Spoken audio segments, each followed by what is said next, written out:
शाहरुख खान को देखने के लिए उपस्थित हो गई थी। हम उस युवा की आलोचना नहीं करते हैं, वो हमारे ही युवा है, लेकिन वहाँ भी एक अच्छी खासी भीड़ आई थी।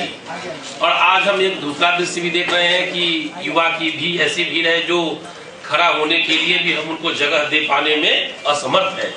तो ये भी भीड़ जो है, भीड़ नहीं, एक स्वाभाविक रूप से उपस्थित ऊपर और नीचे पूरा हॉल पैक है और ये भी कुछ सुनने को उत्सुक है और कुछ जानने को। तो कहने का तात्पर्य है कि इस देश में युवा तो है और वो अपना मार्ग खोजना चाहते हैं, अपना उनका आदर्श कौन है, आइकॉन कौन है, वो अपना चाहते हैं।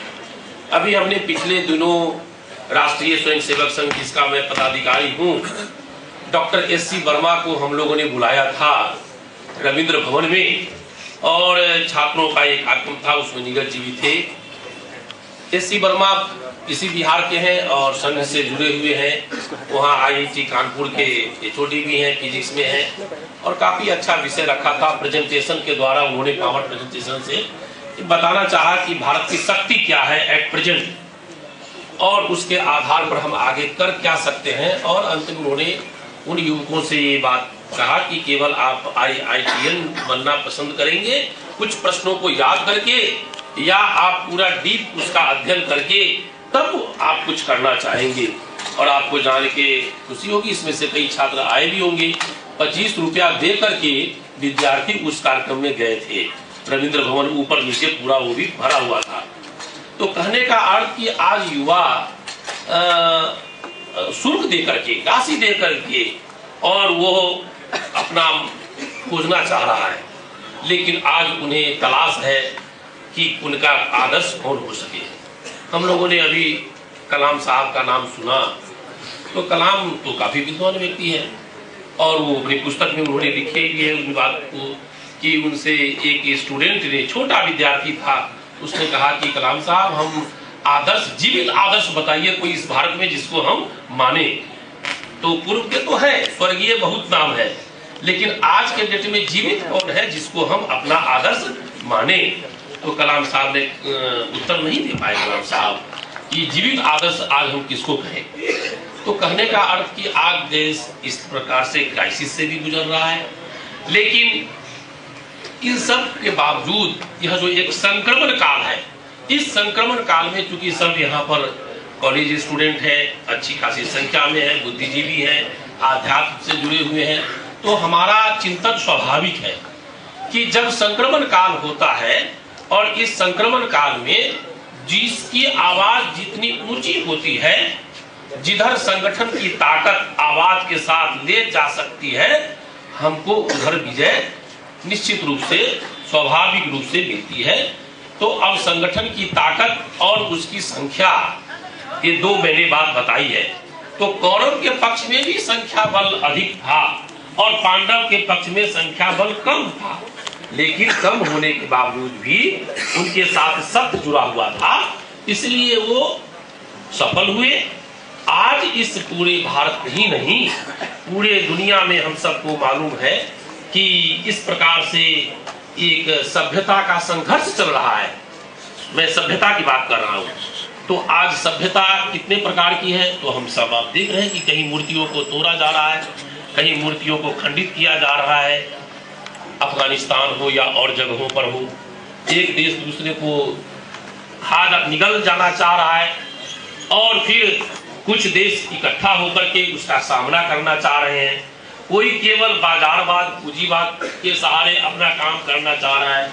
तो इस प्रकार की जो चीजें आज भोगवादी या बाजार संस्कृति हमारे ऊपर थोपी जा रही है और हमको किसी न किसी रूप को में उसमें जीना पड़ रहा है, तो हम आखिर इससे मार्ग कैसे निकाले।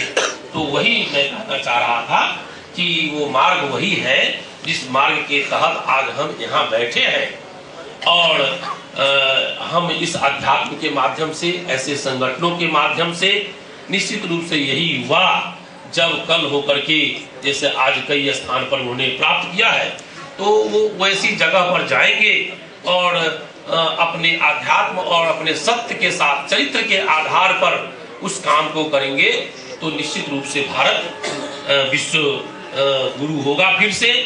और अभी हम सब देख रहे हैं कि अनेक प्रकार के घोटाले में जेल के अंदर कौन है, तो जेल के अंदर जो सबसे अच्छे वकील है वो है, जो अच्छे राजनीतिज्ञ हैं जिनकी पढ़ाई बड़ी अच्छी यूनिवर्सिटी में हुई है वो है। तो जेल के अंदर जो बड़े बड़े घोटाले करने वाले हैं वो कोई गांव का कोई गंवाई व्यक्ति नहीं है। जो अच्छे विश्वविद्यालय में अच्छी डिग्री प्राप्त किया हुआ व्यक्ति है वो आज भारत के साथ विश्वासघात करके आज जेल में है। तो केवल पढ़ाई और डिग्री से अगर देश बन सकता है तो बन जाना चाहिए था, लेकिन अभी हम सबको मालूम है कि बहस हो रही है कि आखिर इससे मार्ग क्या है इसको निकलने का। तो इसका मार्ग निकलने का है, दो ही मार्ग है। अभी आज के अखबार आपका पेपर पढ़िए, कलाम साहब ने कहा कि हमको मूल्य परक शिक्षा चाहिए। मूल्य परक शिक्षा का मतलब क्या है, हम सब लोग जानते हैं कि शिक्षा में जो हमको आदमी को आदमी बना सके, मनुष्य को मनुष्यत्व में ला सके, और ऐसी शिक्षा जो हमको संस्कार से संस्कारित कर सके। तो वो शिक्षा अगर रहेगी तो निश्चित रूप से हम सबको मालूम है कि इसी पटना में कोई एसपी जिसकी आपने अभी चर्चा की, उनके रहते रहते वो चहेते बन गए और कई लोगों की दुकानें बंद हो गई। और फिर देखते हैं कि कोई दूसरा तीसरा कोई एसपी आता है तो फिर वही पुरानी बातें हो जाती है।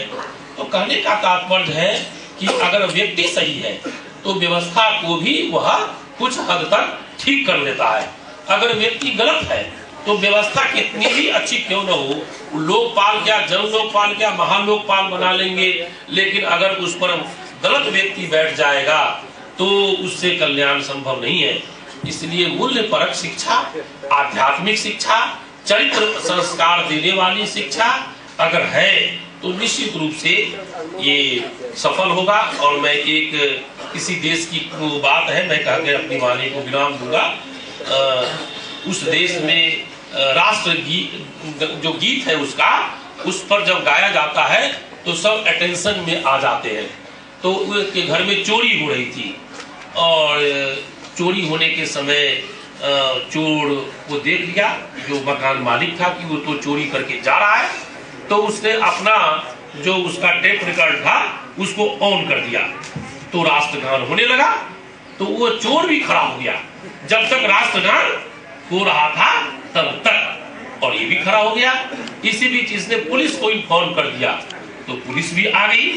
तो अब हुआ कि भाई अब केस चला और चोर ने कहा कि राष्ट्रगान में तो हम सब लोग राष्ट्रवादी हैं इसलिए हम खड़े हो गए, तो आप राष्ट्रगान का दुरुपयोग इन्होंने किया और इन्होंने कहा कि चोर भाग न जाए इसलिए हमने राष्ट्रगान को ऑन कर दिया कि चोर पकड़ा गया। अब दोनों हुए हैं इसमें उसके नतीजे आए कोर्ट में कि दोनों ने गलती की है। चोर तो कह रहा है कि मैं अपनी पेट के लिए चोरी कर रहा था, गलत काम कर रहा था, लेकिन राष्ट्रगान के समय वो खड़ा हो गया और भागा नहीं वो, और ये कह रहे हैं कि हमको चूंकि चोर को पकड़ना था इसलिए मैंने टेप रिकॉर्ड को ऑन कर दिया। तो कहने का अर्थ कि व्यक्तिगत चारित्र और राष्ट्रीय चारित्र ये दो विषय है। हमारे देश में व्यक्तिगत चारित्र की कमी नहीं है, हम व्यक्तिगत रूप से बहुत अच्छे हैं, समय पर उठते हैं, सारा काम करते हैं, हम अच्छा घर में अच्छी बात करते हैं। जब राष्ट्रीय प्रश्न आता है तो राष्ट्रीय प्रश्न के समय हम क्या करते हैं, तो हम अपनी जाति, अपना धर्म या अपनी तुच्छ बातों को आगे रख करके हम करने लगते हैं। तो कहने का अर्थ कि अभी इस पर एक गोष्ठी हुई पटना में, उसमें आनंद शंकर जी भी आए थे, किशोर कुणाल जी, वो भी आरएसएस के द्वारा ही था, हमारे बबुआ जी के उसमें कार्यक्रम में था, हमारे भैया जी जोशी थे कि व्यक्तिगत चारित्र क्या है और राष्ट्रीय चारित्र क्या है। तो आज जापान देखिए इतना बड़ा हुआ और कैसे जापान ने तुरंत अपने आप को ठीक किया। चीन भी देखिए, चीन से सीख ली जा सकती है। तो अनेक ऐसे देश हैं जिसमें राष्ट्रीय चारित्र उसके अंदर है और उसके अंदर कुछ न्यूनताएं भी है, उसको साइड करके देश के लिए सब कुछ कर सकने के लिए तैयार है। और हमारा एक ऐसा देश है कि व्यक्तिगत चारित्र तो ठीक है, लेकिन जब राष्ट्र का प्रश्न आया जब तो आप सीरियल देख रहे होंगे चंद्रगुप्त मौर्य, ये आप देखिए उसमें कैसे कितनी परेशानी का सामना करना पड़ रहा है चाणक्य को, वो सत्य है। तो इस प्रकार से हमारे अंदर भी देशभक्ति, राष्ट्रभक्ति ये आना चाहिए। जो आज अन्ना हजारे जिस विषय को लेकर चल रहे हैं वही राष्ट्रीय चारित्र है।